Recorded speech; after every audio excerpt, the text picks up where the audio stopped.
दोस्तों, अगर आपको इलेक्ट्रिसिटी में सीरीज का कॉम्बिनेशन से कोई भी क्वेश्चन से डर लगता है तो चुपचाप इस वीडियो को आराम से एक बार देख लीजिए, पूरा कॉन्सेप्ट भी सिखा देंगे।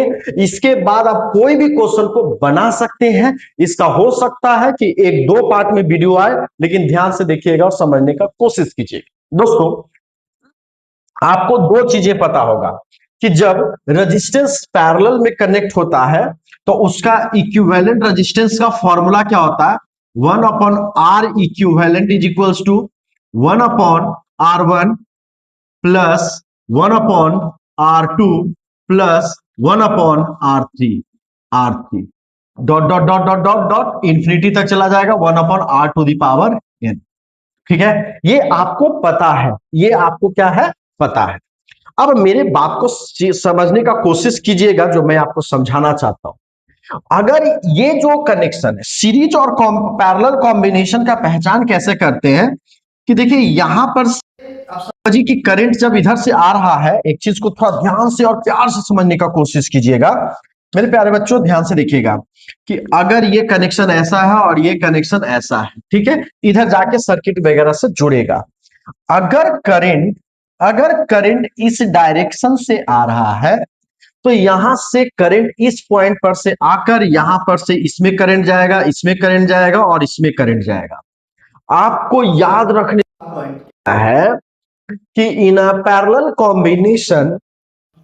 कॉम्बिनेशन में जितना रेजिस्टेंस होता है सभी में करंट जो होता है वो अलग अलग फ्लो करता है। जैसे इसमें मान लेते हैं कि I1 करंट गया, इसमें मान लिए कि I2 करंट गया, इसमें मान लिए कि I3 करंट गया, ठीक है ना, तीनों में करंट अलग जाएगा।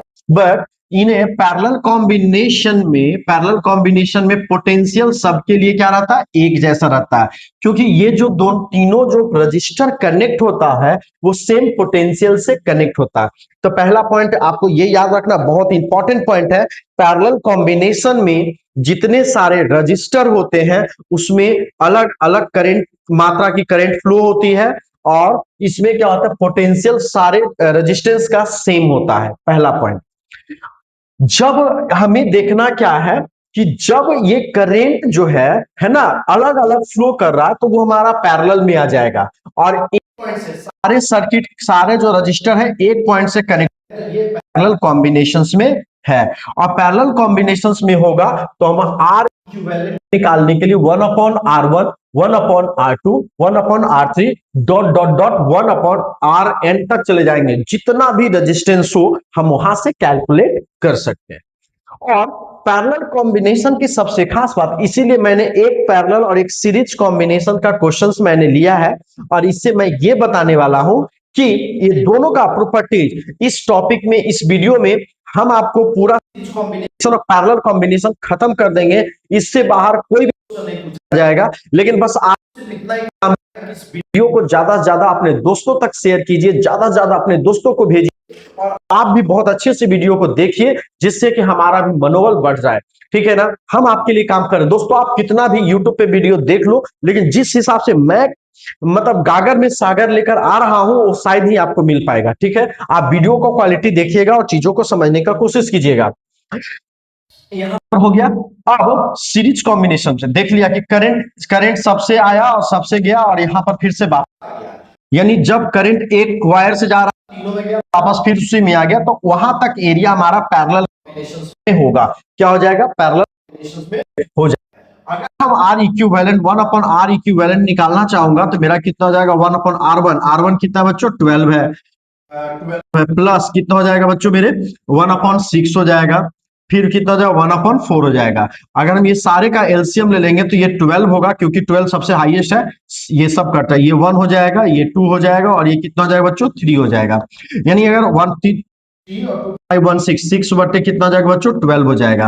और अगर मैं यहां पर कैलकुलेट करता हूं 1/R equivalent is equal to कितना हो जाएगा? 1/2 that is equal to R equivalent का वैल्यू कितना हो गया प्यारे बच्चों? 2। अब देखिए यहां समझिए, जब पैरेलल कॉम्बिनेशंस में जितने सारे रजिस्टर कनेक्टेड होते हैं तो जो इक्विवेलेंट रेजिस्टेंस होगा वो सबसे कम, तो इसमें देखिए 12 है, 6 है और कितना है 4 है। तो इसका इक्विवेलेंट रेजिस्टेंस जो होगा वो हमेशा 4 से कम होगा। यहां पर हम लोगों ने कैलकुलेट किया और कैलकुलेट करने के लिए इस रेजिस्टेंस का, टोटल रेजिस्टेंस का जो इक्विवेलेंट रेजिस्टेंस है वो हमारा 4 से, यानी कितना आया 2 आया, तो 4 से क्या है, तो टोटल इक्विवेलेंट रेजिस्टेंस क्या होता है, जो सबसे छोटे रेजिस्टेंस होता है उससे कम होता है, क्या हो जाता है, उससे कम हो जाता है।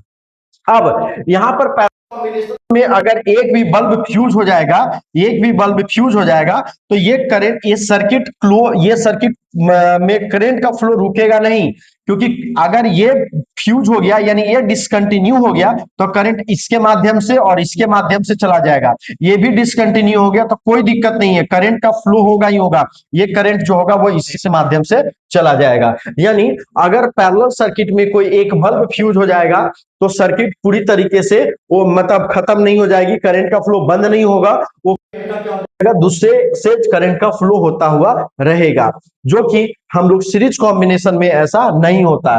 पहले सीरीज कॉम्बिनेशन की सबसे खास बात क्या होता है, सीरीज कॉम्बिनेशन का जो हमारा फॉर्मूला है, सीरीज कॉम्बिनेशन का जो हमारा फॉर्मूला है उसको देखेंगे तो सीरीज कॉम्बिनेशन का R equivalent is equal to कितना हो जाता है, 1/1 plus R1 plus R2 plus R3 dot dot R to the power N तक चला जाएगा, ये यहां तक पावर तक चला जाएगा, ठीक है ना।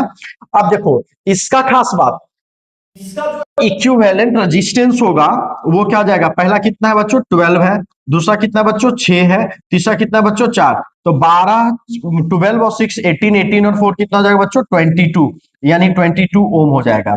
यानी सीरीज कॉम्बिनेशन में जो इक्विवेलेंट रेजिस्टेंस तीनों को जोड़कर जो निकालेंगे इक्विवेलेंट रेजिस्टेंस जो आएगा वो सबसे लार्ज वाले रेजिस्टेंस से हमेशा ज्यादा आएगा, यानी इस केस में 12 से हमेशा ज्यादा ही रेजिस्टेंस आएगा।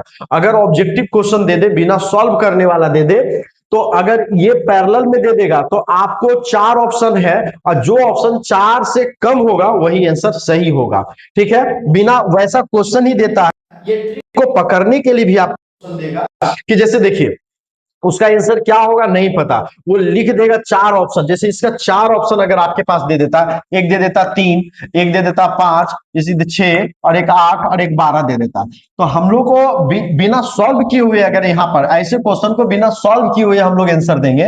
रीजन क्या है, क्योंकि पैरेलल कॉम्बिनेशन में सबसे छोटा रेजिस्टेंस 4 है और इसका इक्विवेलेंट रेजिस्टेंस जो होगा वो 4 से कम होगा, तो ये सब तो कोई है नहीं, तो हमारा आंसर ऑटोमेटिक यही सही हो जाएगा। अगर इसके ऐसे वाले केस में, ऐसे वाले केस में अगर हमारा क्वेश्चन दे दे, ऑप्शन दे देता 6 दे देता, 8 दे देता, 12 दे देता, 16 देता है, तो इसका हम बिना सॉल्व किए हुए आंसर क्या मारेंगे 16 मारे, क्यों, क्योंकि वो 12 से ज्यादा ही होगा, 12 से कम नहीं होगा। तो इन सब चीजों को मतलब ये प्रॉपर्टी को आप समझ गए तब ना, प्रॉपर्टी हम लोग क्या समझे कि पैरेलल कॉम्बिनेशन में अगर 2 या 3 या 10 रेजिस्टेंस होता हो तो उसका जो इक्विवेलेंट रेजिस्टेंस होगा, जो सबसे कम रेजिस्टेंस होगा उससे कम होगा, और सीरीज कॉम्बिनेशन में जो सबसे ज्यादा होगा उससे ज्यादा होगा। इसी को बोलते हैं सीरीज और पैरेलल कॉम्बिनेशंस की हम बात करते हैं, ठीक है। अब हमारा बात यहां से ये आता है कि क्या इसमें आप देखिए सीरीज कॉम्बिनेशन, पैरेलल कॉम्बिनेशन में आपको क्या मिला, सभी रेजिस्टेंस में करंट डिफरेंट डिफरेंट, जैसे इसमें I1 करंट, इसमें I2 करंट, इसमें I3 करंट, लेकिन सीरीज कॉम्बिनेशन में सारे में करंट सेम फ्लो होता है, क्योंकि जो कनेक्शन एक दूसरे से कनेक्ट है तो सारे में आई amount of current he flow होगा, सभी में करंट का मात्रा क्या रहेगा, और पोटेंशियल सबका अलग अलग हो जाएगा, पोटेंशियल क्या हो जाएगा सबका अलग, ये V1 ये V2 और ये हमारा क्या हो जाएगा V3, ये हो जाएगा कितना हो जाएगा V3। तो सबसे पहली बात है कि सीरीज कॉम्बिनेशन में करंट सब में कांस्टेंट हो गया, पोटेंशियल सब में अलग अलग होता है। पैरेलल कॉम्बिनेशन में पोटेंशियल सेम होता है, करंट सब में अलग अलग फ्लो होता है, और हम लोग इक्विवेलेंट निकालने के लिए भी सीख गए और different different types of question अभी लेंगे जो हमारा नेक्स्ट वीडियोस में आएगा। तो आप पहले इतना कॉन्सेप्ट को समझ में आ गया तो जल्दी से आप कमेंट करेंगे, दोस्तों के बीच में शेयर करेंगे, और जो आपको डाउट्स आ रहा है प्लीज कमेंट कीजिए, और अपने 10th में बच्चे जो एग्जाम देने वाले हैं उन तक ये वीडियो जरूर पहुंचाइए बच्चों। थैंक यू, जय हिंद, जय भारत।